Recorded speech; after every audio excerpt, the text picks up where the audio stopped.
I have thrived on one simple idea, which is placing achievable goals in front of you.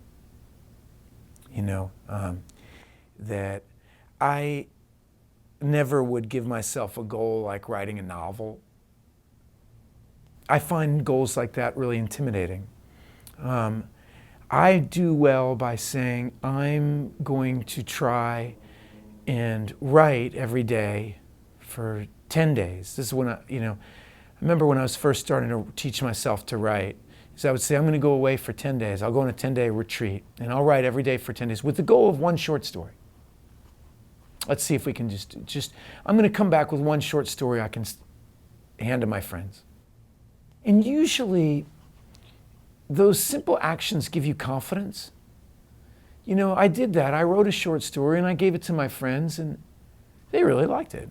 I mean, they're my friends, right? And they were encouraging, and I knew that there were a couple paragraphs that were really good.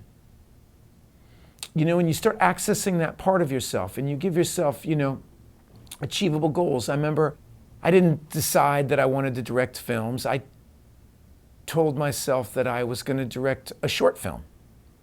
And I was going to make it super manageable, something that I could afford to produce. I didn't need to ask anybody. I took the money I made from Dead Poets Society and I made a short film. I've got a graphic novel coming out. That's kind of weird, for an actor to do. And I made a documentary last year. I wrote a children's book last year. I've acted in plays. To a lot of people, that strikes them as weird. That or they can accuse me of being a dilettante or something like that, right? But I believe in cultivating the attitude of a student at all times and putting yourself out of your comfort zone. If all I did was act since I was 13, I could do that, but it doesn't help me become a better actor. Writing helps me become a better actor. Directing, I'm trying to direct a movie right now. I'm trying to talk other actors into being in the movie, and they say no all the time, the bastards. But it helps me understand, wow, that's how she works. I would have never thought that about the script. You know what? She's right. It is strange. Why does that do that? Now, when I'm meeting a director who's trying to talk me into doing a movie, I know how sensitive they're feeling.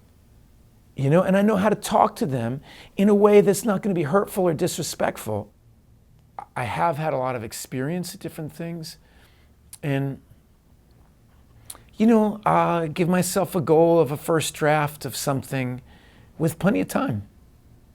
But you have to make it. If you give yourself an achievable, the great thing is you don't want to position yourself to fail.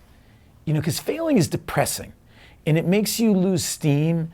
And whereas if you say, I don't have to direct a movie by next year or anything like that, but I will have a first draft or I'll die. I'm going to have this first draft. And so what do I really need to do that? Well, I need to have an outline by next week, and then I'll make that outline into a 10-page treatment. I'll turn that 10-page treatment into a 20-page treatment. Then I'll try to write a first draft of a screenplay with my goal of it being 60 pages, and like that. And okay. And invariably, often you can get done sooner than that.